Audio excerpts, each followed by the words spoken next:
السلام علیکم friends, welcome back to my channel. امید کرتی ہوں کہ آپ سب خیریت سے ہوں گے۔ اسٹارٹ کرتے ہیں آج کے ایپیسوڈ نیلم کا مرکز از قلم دیبا تبسم، قسط نمبر 6۔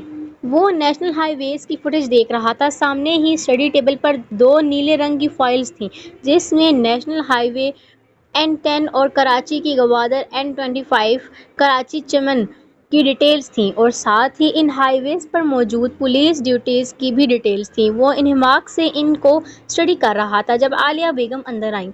چائے کا مگ ہاتھ میں اٹھائے وہ اس کے پاس ہی چلی آئیں۔ آہل بیٹا بس کرو، 12 بج گئے ہیں اور تم ہو کہ آرام کرنے کا نام ہی نہیں لے رہے۔ شاباش، بند کرو اسے، باقی کا کل کر لینا۔ نہیں امی، ابھی بہت کام پڑا ہے۔ آپ بتائیں، خیریت سے آئی ہیں؟ اس نے چائے کا مگ پکڑتے ہوئے کہا۔ ہاں خیریت ہے، اور ایک اچھی خبر بھی ساتھ لائی ہوں، وہ مسکراتے ہوئے کہتی بیڈ کے کنارے پر ٹک گئی۔ آہل لیپ ٹاپ تھوڑا بینڈ کر کے کرسی گھما کر ان کے سامنے بیٹھ گیا۔ کیسی خبر؟ چائے کا سپ لیتے ہوئے پوچھا۔ تمہاری دادوں نے نیلم کے لیے ہاں کر دی ہے، وہ مسکراتے ہوئے کہہ رہی تھی۔ سچی؟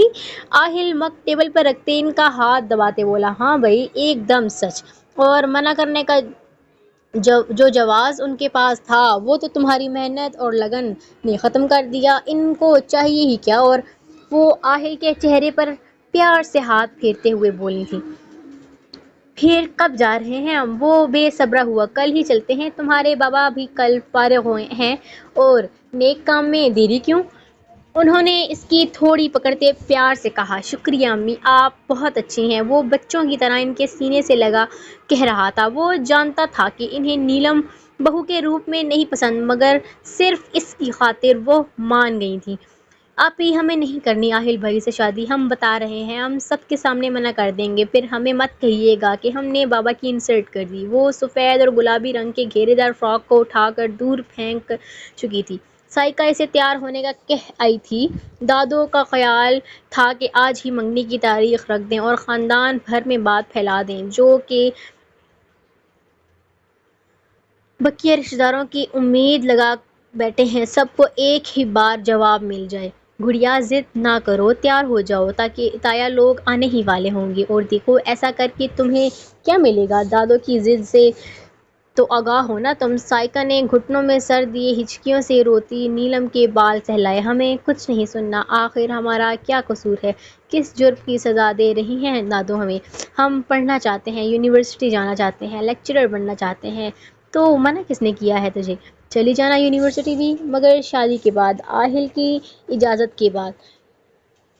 دادو نہ جانے کب کمرے میں داخل ہوئی۔ آپ ہمارے ساتھ زیادتی کر رہی ہیں دادو، ہمارا مذہب بھی لڑکی کی رضامندی کا حکم دیتا ہے۔ پھر آپ، وہ جو چیخ کر بول رہی تھی، ساتھ ساتھ آنسو صاف کر رہی تھی۔ دادو کی ایک سے اس سے بھی تیز دار آواز میں بات کاٹنے پر خاموش ہو گئی۔ مجھے مذہب دین مت سکھا، 5 نمازیں پڑھتے موت پڑتی ہے، اور مجھے بتا رہی ہے اسلام اور دین؟ اٹھ اور کپڑے بدل کر نیچے آ، اگر تو نے میری بات نہیں مانی تو 12ویں کے امتحان نہیں دینے دوں گی۔ ابھی صرف اکیڈمی چھڑوائی ہے، کالج نہیں۔ ان کی دھمکی پر نیلم صدمے سے چور ہو کر رہ گئی۔ ابرار صاحب بھی اب کی بار اس کا ساتھ نہیں دے رہے تھے۔ آہل کا رشتہ ان کی نظر میں ایک اچھا رشتہ تھا، پھر بھائی کی ناراضگی کا بھی ڈر تھا، اسی لیے وہ خاموش ہو گئے۔ بلکہ اگر خوش تھے تو یہ بھی کہنا غلط نہیں تھا۔ دونوں بہنیں اور ماں پچھلی نشستوں پر براجمان جلدی سے باہر نکلیں۔ ڈرائیونگ سیٹ پر آہل کے ساتھ بیٹھے اسرار صاحب بھی کار سے نکل چکے تھے۔ وہ کار ریورس کرتا مناسب جگہ کھڑی کرنے لگا، کیونکہ گیراج بہت چھوٹا تھا، جب اچانک کار پیچھے کھڑی بائک سے ٹکرا گئی۔ بائک سڑک پر گر چکی تھی جب آہل فٹافٹ باہر نکلا۔ Are you blind man? Tiger نے بائک کھڑے کرتے غضبناک لہجے میں کہا۔ بلیک جینز اور جیکٹ کے ساتھ سرمئی رنگ کی شرٹ پہنے ہوئے تھا، فولڈڈ سلیوز اور فوجی کٹ سٹائل کے بال جو آگے سے کچھ ماتھے پر گر رہے تھے۔ آہل کو وہ بے حد ڈیشنگ دکھا تھا۔ ریئلی سوری فار دیٹ مین، آہل نے معذرت خواہ لہجہ اپنایا۔ آہل، اندر آؤ، یہاں کیوں کھڑے ہو؟ ارے ٹائیگر، تم وہ آہل کو بلانے آئے تھے۔ جب ٹائیگر کو اس کے ساتھ کھڑے دیکھا تو تعارف کروانے لگی، یہ آہل ہے، میرا بھتیجا اور ہونے والا داماد۔ آہل کو تو اس تعارف پر بانچھیں چڑھ گئیں۔ جوش سے مصافحے کے لیے ہاتھ بڑھایا، جبکہ ٹائیگر کچھ تذبذب کا شکار تھا۔ یہ ٹائیگر ہے، ہمارے نئے کرایہ دار، ماشاء اللہ بہت ہی فرمانبردار بچہ ہے۔ انہوں نے ٹائیگر کا کندھا تھپتھپایا۔ ٹائیگر؟ آہل کو نام کچھ عجیب سا لگا۔ روحان عاکف، ٹائیگر نے مصافحے کے لیے ہاتھ بڑھاتے کہا۔ اچھا سوری یار، بائیک کے لیے۔ آہل نے کان کھجاتے شرمندگی سے کہا، کوئی بات نہیں۔ ٹائیگر نے آہل سے کہتے ابرار صاحب کی طرف رخ کیا۔ اچھا انکل، میں چلتا ہوں، کوئی اور کام ہو تو تکلف مت کیجیے گا۔ نہیں تکلف کیسا؟ کوئی کام ہوا تو تمہیں سب سے پہلے یاد کروں گا۔ ٹائیگر مسکراتے ہوئے چلا گیا۔ اوہ مائی گاڈ نیلم، تم تو کوئی پری لگ رہی ہو، ایمن نے پنک اور وائٹ فراک میں کھلے بالوں کی کنگھی کرتی نیلم کو دیکھ کر کہا۔ وہ خاموش رہی۔ تمہارے بالوں میں کوئی ہیئر اسٹائل بنا دوں؟ عائشہ نے پوچھا۔ نو تھینکس، وہ برا سا منہ بنا کر بولتی اپنے شہد رنگ سلکی بالوں کی پونی بنانے لگی، مگر بال کمر سے بھی نیچے تک جاتے تھے۔ نیلم سے سنبھالنا مشکل ہو گیا۔ آپی، وہ چڑچڑی سی ہوتی سائقہ کو آواز دے رہی تھی، جو شاید کچن میں مصروف ہونے کی بنا پر سن نہیں پائی۔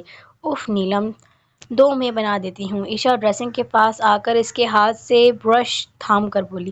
جب منع کر دیا ہم نے کہ نہیں بنوانے تم سے بال، تو کیوں پیچھے پڑ گئی ہو؟ وہ بدتمیزی سے کہتی اس کے ہاتھ سے برش لے چکی تھی۔ ابھی نہ سہی، مستقبل میں شاید تمہیں یہ کام ہم سے ہی کروانا پڑے۔ اب آہل بھائی تو تمہارے بال بنانے سے رہے۔ ایمن کے کہنے پر نیلم کی تیوری چڑھ گئی۔ ہمارے ہاتھ نہیں ٹوٹے جو تمہارے بھائی سے بال بنوائیں گے۔ گڑیا، بری بات، کیوں بلا وجہ غصہ کر رہی ہو؟ سائقہ نے خفگی سے کہا۔ ہاتھ میں موجود ٹرے ایمن نے تھامتے اس میں سے ایک گلاس خود لیا اور دوسرا بہن کو دیا۔ دماغ خراب ہو گیا ہے ہمارا۔ تبھی وہ برش پٹک کر بولی۔ لاؤ۔ سائقہ نے برش تھاما اور چند منٹوں میں ہی اس کے شہد رنگ بالوں کا خوبصورت سا اسٹائل بنا دیا۔ چھوٹی سی نوز پن اس پر بہت اچھ رہی تھی۔ جب وہ نیچے آئی تو دادو نے اس کی بالائنی نظر اتاری۔ ہمیشہ دور سے ہی سلام کا جواب دینے والی تائی اسے ساتھ چپکائے بیٹھی تھی۔ سفید کرتا شلوار میں ملبوس آہل بھی کافی شاندار دکھ رہا تھا، بار بار اسے اپنی جانب متوجہ کرنے کے حربے آزماتا نیلم کو زہر لگ رہا تھا۔ گھر کی ہی بات تھی، کوئی روک ٹوک نہ تھی، سب نے اکٹھے کھانا کھایا اور 3 دن بعد اتوار کو منگنی کی تاریخ رکھی گئی۔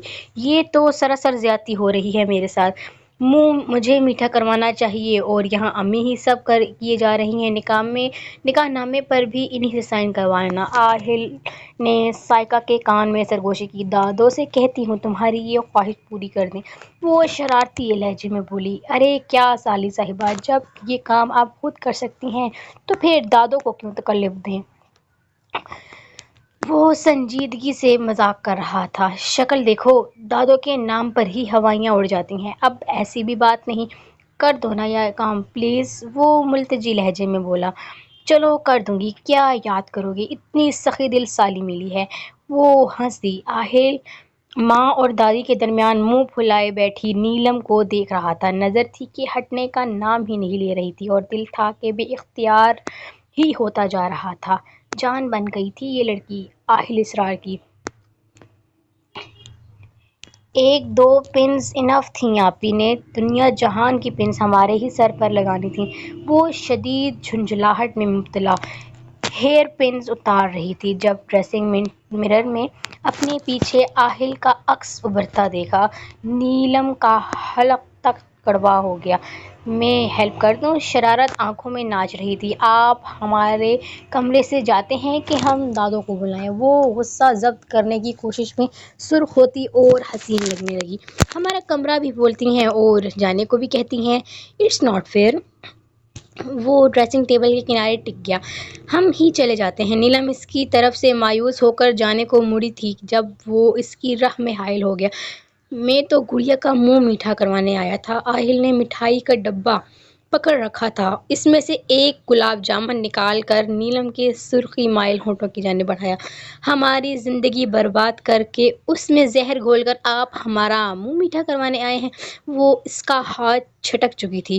گلاب جامن کہیں دور جا گرا تھا۔ آہل کا چہرہ شدت سے جل اٹھا تھا۔ آپ کی کس زہر کی بات کر رہی ہو؟ وہ سنجیدہ تھا۔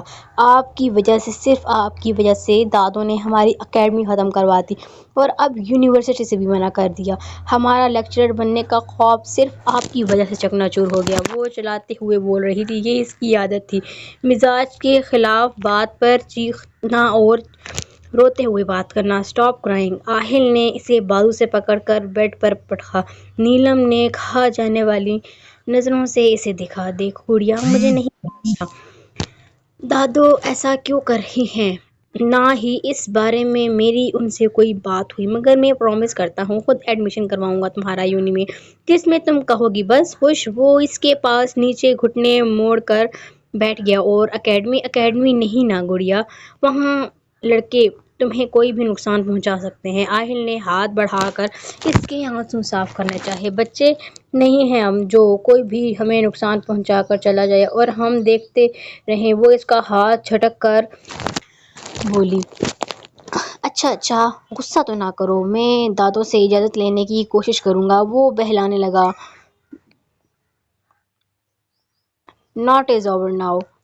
Time is over now sorry. سائیگا کی آواز پر آہل اٹھ کر کھڑا ہو گیا۔ نیلم نے آنسو صاف کیے۔ اللہ، میری بہن کو رلا دیا تم نے، یا تم نے ایسا بھی کیا کر دیا جو وہ رونے لگ گئی۔ سائیگا نے مصنوعی حیرت سے کہا۔ ہماری ایسی جرأت کہاں؟ آہل نے ہنس کر کہا۔ سائیگا اور وہ باتوں میں مگن کمرے سے نکل گئے۔ نیلم پھوٹ پھوٹ کر رو دی۔ کیا چیز تھی جو اسے رلا رہی تھی، اندر ہی اندر کھا رہی تھی، کھوکھلا کر رہی تھی۔ آنکھوں میں پھر مرچیں بھرنے لگیں۔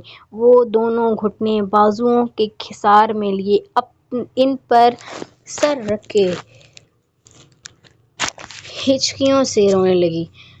ابھی تو احساس ہوا تھا محبت کا، ابھی تو جذبوں کی شاخ سے محبت کی کونپل پھوٹی تھی، ابھی تو آسمان پر بکھرتے تارے سہانے لگنے لگے تھے، ابھی تو گیت گنگنانے تھے، ابھی تو ساز چھڑنے تھے، ابھی تو کلیاں کھلنی تھیں کہ آسمان سیاہ ہو گیا۔ گیتوں کی جگہ نوحوں نے لے لی، ساز میں غم کی نمی گھل گئی۔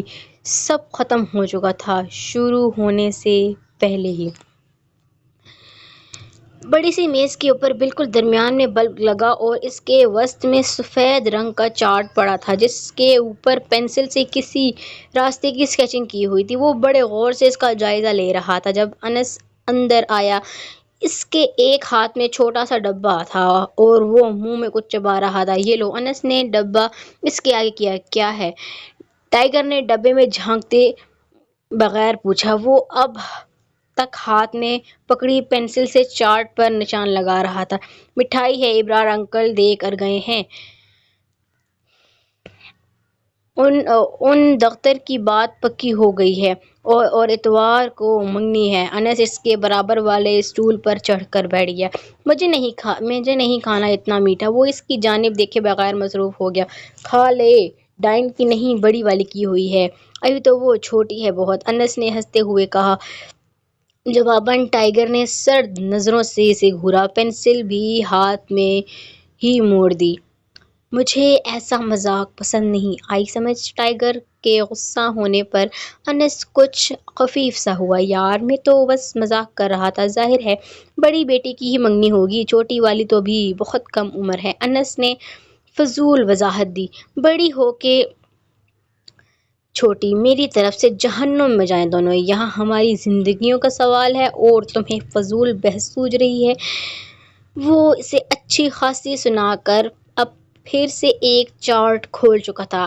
اس پر بھی پہلے سے ملتے جلتے کچھ نقش و نگار بنے تھے۔ زیادہ ہی ہو گیا، اتنی اچھی لڑکی ہے مگر پتھر سے سر پھوڑ رہی ہے، انس نے برا سا منہ بناتے کہا۔ ٹائیگر نے آئی برو اچکاتے اسے دیکھا اور پھر دوبارہ چارٹ پر جھک گیا۔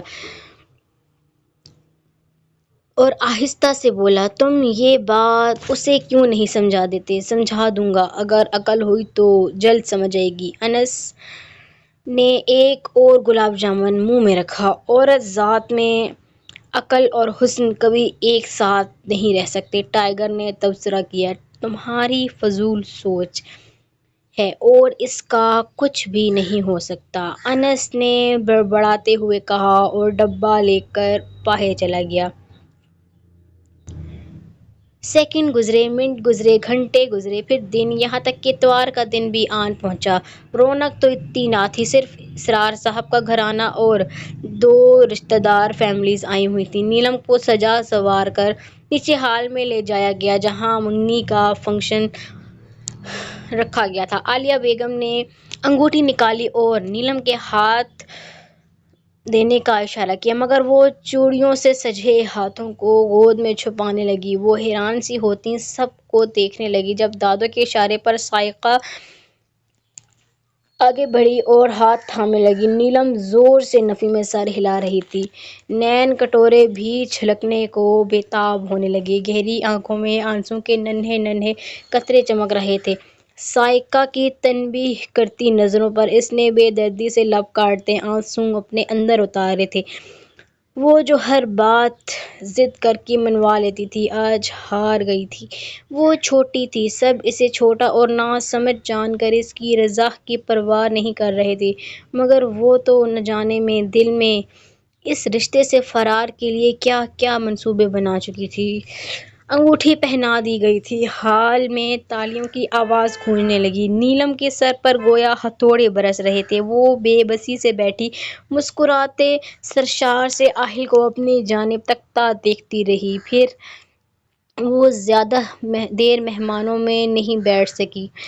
صائقہ نے بھی اسے لے جانا ہی بہتر سمجھا۔ کتنی اچھی تھی عشق کی ابتدا عباس، مگر اس کی انتہا اللہ سے بچائے۔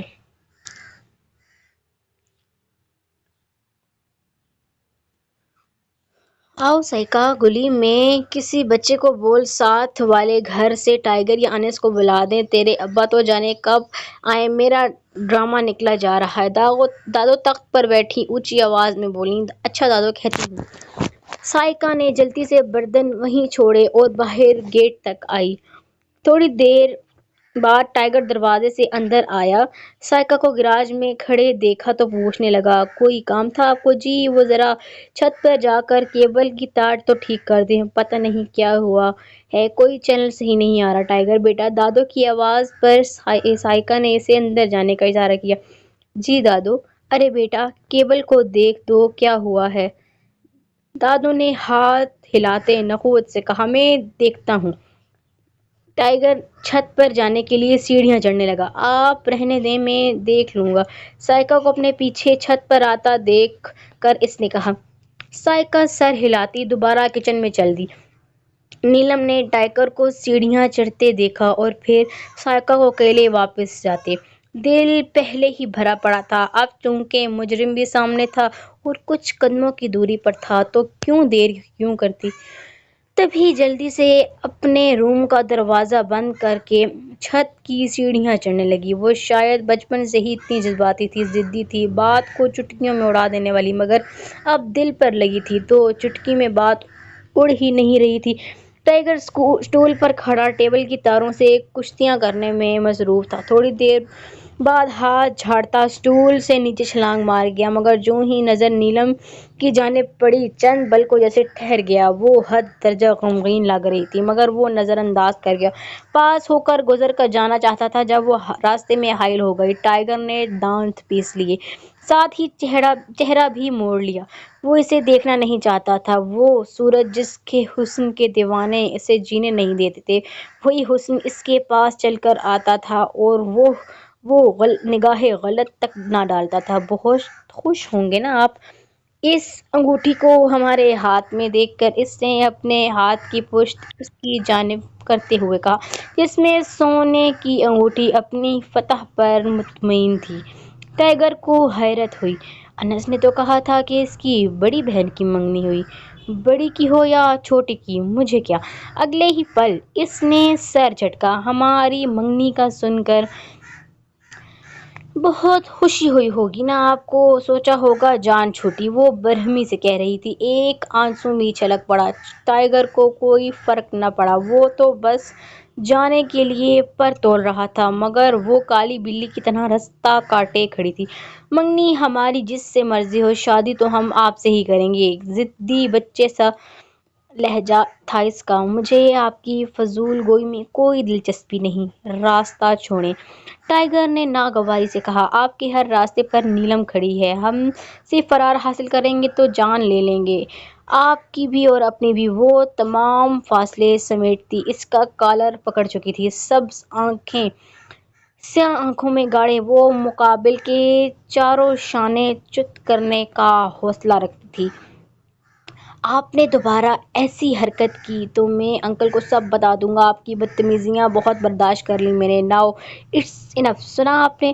وہ ضبط کے مارے سرخ پڑتے چہرے سے گویا ہوا، ساتھ ہی بے دردی سے کا ہاتھ اپنے گریبان سے ہٹاتے کہا۔ پوری دنیا کو بتا دیں، ہمیں کوئی فرق نہیں پڑتا۔ سنا آپ نے؟ وہ بھی اسی کے انداز میں چلائی۔ آپ کا تو دماغ خراب ہو گیا ہے۔ وہ اشتعال میں آ چکا تھا۔ ہاں ہو چکا ہے دماغ خراب، جب سے آپ ہمارے سامنے آئے ہیں، ذہن کے پردے پر چپک کر رہ گئے ہیں، ہٹنے کا نام ہی نہیں لیتے۔ جینا حرام کر رکھا ہے آپ نے ہمارا۔ سامنے آتے ہیں تو ایسا لگتا ہے جیسے آپ کے سوا کچھ اہم نہیں ہے۔ آپ نہیں تو نیلم نہیں، یہ جان نہیں، ہم پاگل ہو جائیں گے۔ یقین کریں، ہمیں آپ کی جانب کھینچنے سے دنیا کی کوئی طاقت نہیں روک سکتی۔ ہم خود نہیں روک پا رہے خود کو۔ سب قصور آپ کا ہے۔ نہ آپ آتے نہ یہ سب ہوتا، اتنے خوش تھے ہم۔ آپ نے آ کر، وہ روتے ہوئے بولتی، بار بار ہاتھ کی پشت سے گال رگڑتی، ٹائیگر کو مزید غصہ دلا رہی تھی۔ میں نے آ کر کچھ نہیں کیا، یہ سب آپ کے اپنے دماغ کا قناص ہے۔ بلا وجہ مجھے مورد الزام مت ٹھہرائیں۔ یہ اپنی افسانوی دنیا سے باہر نکلیں تو آپ یقیناً نارمل ہو جائیں گی۔ اور آخری بات، آئندہ یہ سب خرافات ہمارے سامنے اگلیں تو انجام کی ذمہ دار آپ خود ہوں گی۔ ہٹیں اب۔ اپنی بات مکمل کر کے وہ اسے بازو سے دبوچ کر سیڑھیوں کی جانب جانے والے راستے سے ہٹا چکا تھا۔ پھر تیز تیز سیڑھیاں پھلانگتا وہ ایک سیکنڈ سے کم عرصے میں اس کی نظروں سے اوجھل ہو گیا۔ وہ خواب کے دیکھا نہ، کبھی لے اڑا نیندیں، وہ درد کے اٹھنا، کبھی کھا گیا دل کو۔ وہ واقعی کم عمر، کم عقل اور جذباتی تھی۔ بچوں کی طرح ننگے پیر جلے فرش پر بیٹھی رو رہی تھی۔ اسے احساس نہیں تھا کہ وہ کیا کہہ گئی ہے، کیا کر گئی ہے۔ وہ نہیں سمجھتی تھی کہ جس معاشرے کا وہ حصہ ہے، وہاں عورت کی سچی محبت کے اقرار کی بھی اجازت نہیں، اور مرد کو صبح شام مختلف جگہوں پر مختلف عورتوں سے بلا خوف و خطرے بے قراریوں کے اظہار پر کوئی روک ٹوک نہیں۔ اسے نہیں پتا تھا کہ وہ اپنی انا خودداری ایک انجان شخص کے سامنے کچل چکی ہے۔ اسے پتا تھا تو بس یہ کہ وہ اب انجان نہیں رہا، وہ اجنبی نہیں تھا، وہ تو وہ تھا جس کا اسے انتظار تھا، جس کے لیے وہ اپنی دیواریں چارٹ سے بھرا کرتی تھی، مگر وہ بھول گئی تھی یا بھلا دیا تھا کہ قسمت میں جو لکھا ہے ملتا وہی ہے، چاہے آپ بچوں کی طرح ایڑیاں رگڑو یا سڑک پر لیٹ کر احتجاج کرو۔ قسمت بحری ہو جاتی ہے، وہ آپ کو نہیں سنتی۔ نگاہیں ملا کر بدل جانے والے، مجھے تجھ سے کوئی شکایت نہیں، یہ دنیا بڑی سنگدل، یہاں پر کسی کو کسی سے محبت نہیں۔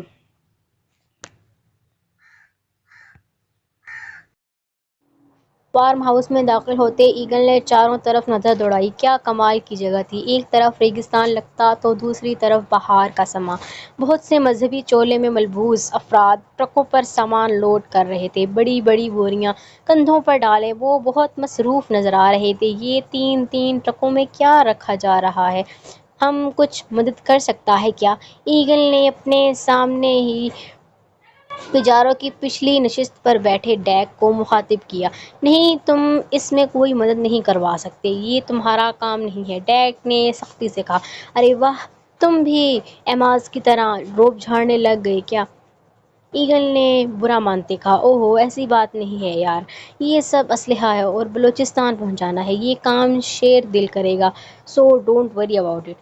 ڈرائیور کو اشارہ کرتے ڈیک نے پجارو رکوا دی۔ ایگل اس کی بات پر سر ہلاتا نیچے اترنے لگا۔ تم انگریزی بھی بولتا ہے، پڑھا لکھا ہے تو اس کام میں کیوں آیا؟ وہ دونوں ساتھ ساتھ چلتے زمین کی کچی سطح سے پتھر کی روش پر جا رہے تھے جب ایگل کے سوال پر ڈیک کے قدم بے اختیار تھم سے گئے، چہرے پر تاریکی چھا گئی۔ ہمارا مطلب تم یہاں کا لگتا نہیں، کوئی انگریز ٹائپ لگتا ہو۔ ایگل جواب نہ ملنے پر اپنے سوال کی وضاحت کرنے لگا۔ ڈیک نے سرد شام کی بوجھل فضا کے سپرد کرتے قدم پھر آگے بڑھانے شروع کر دیے۔ اب پلٹنے کا وقت نہیں تھا اور نہ ہی اجازت۔ کیا کرو گے تم جان کر؟ ڈیک نے جیک کی شرٹ کی سلیوز موڑ کر کہا۔ ایگل کی نظریں اس کے چہرے کے اتار چڑھاؤ پر ٹک گئیں۔ ہم جاننا چاہتا ہے یہ ہیرو ٹائپ کا بندہ ویلن کیسے بن گیا؟ ایگل نے سنجیدگی کی تہ کو باریک کیا تھا۔ میرے سر پر بچپن سے ہی بال نہیں ہیں، اب اس وجہ سے اگر میں ویلن نظر آتا ہوں تو اس میں میرا کیا قصور؟ ڈیک کا لہجہ بھی ہلکا پھلکا سا تھا۔ تم بتاؤ نا ہم کو کہ تم کس اسکول سے سیکھا اتنا اچھا انگریزی بولنا؟ ایگل اور ڈیک کی اب بہت بن گئی تھی۔ ایماز کو ایگل پر بھروسہ نہیں تھا، تبھی ڈیک اس کی مکمل جاسوسی پر لگا رہا۔ اب وہ اپنے کام میں بھی اچھا تھا اور رویے میں بھی۔ 3-4 مہینے ہو چکے تھے مگر ایک بار بھی اس کے کام میں کوئی کوتاہی نہیں ہوئی تھی۔ اب تو مزاج بھی اس کی جانب سے کچھ پرسکون ہو چکا تھا۔ میں امریکہ کا رہائشی ہوں۔ ڈیک اور وہ باتیں کرتے کرتے اب فارم ہاؤس کے وسط میں بنے عالیشان بنگلے کے اندر داخل ہو گئے۔ سفید رنگ کا بنگلہ؟ کیا؟ اندر جاتے ایگل کے قدم ٹھٹک گئے تھے۔ ہاں، امریکہ کا رہائشی، سعودی کا قیدی اور پاکستان کا اسمگلر اور ٹیررسٹ، دہشت گرد، ڈیک نے اطمینان سے جواب دیتے ڈرائنگ روم کی میز پر چابیاں اچھالیں اور ٹانگیں پھیلا کر صوفے پر دراز ہو گیا۔ کیا کیا کیا تم نے؟ مطلب ہم کچھ سمجھا نہیں۔ ایگل بھی سامنے صوفے پر آ بیٹھا مگر آگے کو جھکا بے آرام سا، بے چین سا بیٹھا تھا۔ یہ بہت سالوں پہلے کی بات ہے جب امریکہ میں لاوارث بچوں کو چائلڈ ہوم میں چھوڑ دیا جاتا تھا اور والدین آزاد ہو جاتے اپنی اپنی زندگیوں میں۔ تب ایک ایسے ہی دو محبت کرنے والوں کا انجام ڈیک نامی شخص کی صورت میں ہوا۔ مجھے چائلڈ ہوم میں پھینک دیا گیا۔ یہ کیلیفورنیا کا چائلڈ ہوم تھا۔ ڈیوڈ وہاں کا سربراہ تھا۔ وہ بچوں سے جنسی لذت کا کام لیتا تھا۔ میں بھی ان بچوں کی گنتی میں اس وقت آ چکا تھا جب میں نے 11 سے 12 برس کی عمر میں قدم رکھا، مگر میں اسے بہت تنگ کرتا۔ وہ ہمیشہ مجھے مارتا پیٹتا، گالیاں دے کر چلا جاتا تھا۔ ایک بار اس نے مجھے اور 4-5 بچوں کو الٹا ٹانگ دیا۔ وہ ہم سے عاجز آ چکا تھا۔ اس رات ڈیوڈ نے لوہے کے روڈ گرم کر کے ہمارے جسم جھلسا دیے تھے۔ ہم سنک بھی نہ سکے، رسیوں سے جکڑے الٹے لٹکے ہم آہیں بھی نہ بھر سکے، خون گردش نہیں کر رہا تھا اس رات ہمارے جسموں میں۔ تب 3 دن بھوکا رکھنے کے بعد وہ ہم سے اپنی لذت پوری کرنے میں کامیاب ہو گیا۔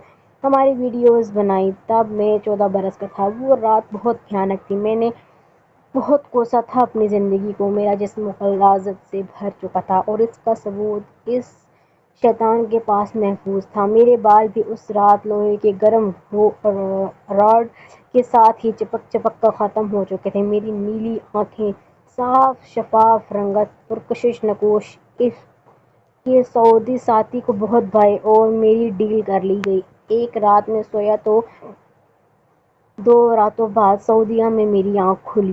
ایک کچرے اور غلاظت کے ڈھیر سے نکل کر میں دوسری جگہ آ چکا تھا۔ یہاں بھی دن رات ٹارچر کیا جاتا۔ کھانا تب تک نہ ملتا جب تک آنتیں چپک نہ جاتی۔ بہت ظالم تھے وہ لوگ، ایگل، بہت ظالم۔ قہر برساتے، دن رات اذیت ہی اذیت۔ تکلیف اتنی ہوتی کہ جان جانے لگتی، اور جو گندہ کام وہ مجھ سے لیتے، میرا مر جانے کو جی چاہتا، مگر میں بھی بلا کا ڈھیر تھا۔ ان 4 سالوں میں بھی نہ مرا اور ان کے اگلے کھیل کے لیے چن لیا گیا۔ میرا پرکشش سراپا ان کے کاروبار کے لیے بہت مفید ثابت ہونا تھا۔ تب انہوں نے مجھے استعمال کرنا شروع کیا۔ سعودی عورتیں جلد میری شخصیت کی دیوانی ہو جاتی۔ مجھے ان سے شادی کر کے پہلی رات کی ویڈیوز بنا کر دینے کا حکم دیا گیا تاکہ بعد میں ان کو بلیک میل کر کے پیسہ نکلوایا جا سکے۔ مجھے یاد ہے وہ میری پہلی شادی تھی جب پوری رات گزارنے پر بھی میں نے اس لڑکی کو چھوا تک نہ تھا۔ تب عدین نے مجھے ایک بار پھر لوہے کی گرم روڈ سے پیٹا تھا۔ کیوں ہیرو، لڑکی پسند نہیں آئی تھی کیا؟ وہ جلاد بنا پوچھ رہا تھا۔ موٹا پائپ ڈیک کے بھرنا کمر پر پڑا تھا۔ اگر پسند نہیں آئی تھی تو کہا ہوتا، بدل دیتا۔ ڈیک کا پورا منہ جھلس چکا تھا۔ بار بار اس کے منہ سے خون کا فوارہ ابل پڑتا۔ معاف کر دو عدین۔ اس رات میں نے اس کی بہت منتیں کی، معافیاں مانگی اور پھر اس کے کہے پر عمل کرنے لگا۔ چند سال بعد ایک اور لڑکی میری زندگی میں آئی، مگر اس کی شرط تھی کہ پاکستان جا کر تمام رسومات سمیت شادی کریں گے۔ اس کے والد پاکستان میں رہتے تھے۔ تب مجھے پاکستان جانے کی اجازت مل گئی، مگر 7 جاسوس بھی چھوڑے گئے۔ لیکن اس بار گیم میرے ساتھ کھیلی گئی۔ کراچی ایئرپورٹ پر چیکنگ کے دوران میرے بیگ سے اسلحہ نکل آیا، وہ بھی بلٹس کی بھرمار کے ساتھ، اور بڑی بڑی رائفلز۔ میرے حواس کام کرنا بند کر گئے۔ مجھے دہشت گرد قرار دیا گیا اور ایک انڈر گراؤنڈ تہہ خانے میں ڈال دیا گیا جہاں ایک اور سعودی قیدی منہاج الضحاک قید تھا۔ تب ہم دونوں وہاں سے فرار ہونے میں کامیاب ہو گئے اور تب سے ساتھ ہیں۔ عدین اور ڈیوڈ تو سمجھے کہ میں وہیں اسی قید میں مر گیا ہوں، مگر میں زندہ ہوں۔ ڈیک کا چہرہ شدت جذبات سے سرخ ہو چکا تھا، سانس بھی معمول سے تیز چل رہی تھی۔ ایگل اس کی داستان سن کر سن ہو چکا تھا۔ تم وہاں سے فرار کیسے ہوئے؟ ایگل نے بہت دیر بعد سوال کیا۔ بھارت کا سب سے بڑا ڈان تھا وہ، جس نے مجھے اور ایماز کو رہائی دلوائی۔ اس میں پاکستان کی غدار پولیس نے ہماری بڑی مدد کی۔ ڈیک نے سرد آہ بھری۔ ایسا لگتا تھا جیسے وہ پھر سے ماضی میں پہنچ گیا ہو۔ پاکستان کا پولیس ایسا تو نہیں ہے؟ بڑا سخت ہے بھئی۔ ایگل کو اعتراض ہوا۔ یہ جو ٹرک کھڑے ہیں نا باہر، ان کو پہنچانے والے بھی ایک پولیس والا ہی ہے، بلکہ اے ایس پی اہل ہے۔ 2.5 سال محنت کی مگر کمائی سے داڑھ بھی گیلی نہ ہوئی تو سارا ایمان ایک طرف رکھ کر فوراً جیب میں پیسہ ٹھونسنا شروع کر دیا اور جی حضوری شروع کر دی۔ ڈیک نخوت سے بولا، سر۔ ملازم لڑکے نے ڈرائنگ روم کے دروازے پر دستک دی۔ ڈیک نے اشارے سے جانے کا کہا۔ چلو، تمہارا مال تیار ہو گیا ہے، اب سردا کرنے کو معذرت یار، اور رات کو آنا، ڈنر اکٹھے کریں گے۔ ڈیک نے اٹھتے ہوئے کہا، نہیں بھئی، اب سردا کیسا، ہم کو تو اچھا لگا تم نے ہمیں اپنا دوست سمجھا۔ ایگل کے کہنے پر ڈیک نے اس کے کندھے کے گرد بازو پھیلا دیے۔ تمہارے آنے سے کافی کام درست جا رہے ہیں اور میں ایماز کے وحشیانہ پن سے کافی حد تک محفوظ ہو چکا ہوں۔ ڈیک کے لہجے میں تشکر جھلک رہا تھا۔ ایگل بھی مسکرا دیا۔ کسی بھی رشتے کو نبھانے کے لیے وعدے اور قسموں کی ضرورت نہیں ہوتی، بلکہ اسے نبھانے کے لیے 2 خوبصورت لوگ چاہیے ہوتے ہیں، ایک جو بھروسہ کر سکے، دوسرا جو اسے سمجھ سکے۔ جی تو ویورز، یہ تھی آج کی ایپیسوڈ، تو یہاں اینڈ کرتے ہیں۔ امید کرتی ہوں کہ آپ کو پسند آئی ہوگی۔ ریلی سوری، اس بار ایپیسوڈ کافی لیٹ ہو گئی۔ ایکچولی میرے ایگزامس چل رہے ہیں جس کی وجہ سے میں روز ایپیسوڈ نہیں دے پا رہی، لیکن میں پوری کوشش کروں گی کہ کل آپ کو ایپیسوڈ دے دی جائے۔ تب تک کے لیے آپ کو میں اللہ حافظ۔ کل ملتے ہیں ایک نئے ایپیسوڈ کے ساتھ، ایک نئے راز کے ساتھ اور ایک نئی کہانی کے ساتھ۔ دیکھتے ہیں آگے کیا ہونے والا ہے۔ ابھی تو نیلم کا رشتہ آہل سے پورا ہو گیا ہے، لیکن میرے خیال سے ان کا رشتہ جو ہے نا جلدی ختم ہو جائے گا جب نیلم اور اس کے گھر والوں کو پتہ چلے گا کہ جو آہل ہے وہ اس نے اپنا ایمان بیچ دیے اور وہ رشوت لینے لگ گیا ہے، یا وہ غداروں کے ساتھ مل گیا ہے۔ اور باقی یہ مہناج کا یار پورا کلیئرلی سین نہیں پتہ چل رہا کہ پتہ نہیں کیا ہونے والا ہے۔ مہناج کہ اور ڈیک کا یار ڈیک کا بڑا افسوس ہوا ہے، اس کے ساتھ بہت برا ہوا ہے، مطلب وہ شروع سے برا نہیں تھا، اس کے ساتھ اتنا اس سے ٹورچر کیا گیا، اتنا وہ کیا گیا کہ وہ اب اتنا دکھ سہنے کے بعد برا ہو گیا ہے۔ اور یار مجھے لگتا ہے کہ ایماز کی بھی کوئی ایسی ہی اسٹوری ہے جس کی وجہ سے وہ اتنا سخت اور ہو گیا ہے۔